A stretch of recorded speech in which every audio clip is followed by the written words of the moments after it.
Hello दोस्तों, नमस्ते, प्रणाम। कैसन बनी लो आप लोग? हम तो आशा करते हैं आप लोग बहुत अच्छा खबर। आज हम आप लोग के एक बहुत ही प्यारा सा माता रानी का भजन सुनाओ। तो आप लोग के कैसन लगे कमेंट कर लो। और हम आप लोग से हाथ जोड़ के रिक्वेस्ट करता नहीं कि बहुत बड़ा तो वीडियो ना बनावे नहीं, हम 1 से 1.5 मिनट का वीडियो बनावे नहीं, फिर भी आप लोग फुल वॉच ना करे नहीं लो। तो प्लीज़ फुल वॉच करके देखब लो। आई लो गीत सुनी लो।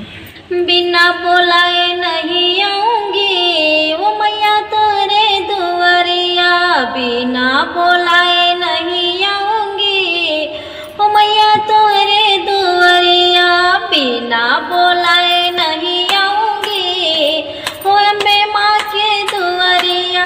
पहला बोलावा ओ मैहर से आया, पहला बोला ओ मैहर से आया, दौड़े ही दौड़े चले आऊंगी हो अम्बे माँ के दुआरिया, दौड़े ही दौड़े चली आऊंगी हो अम्बे माँ के दुआरिया।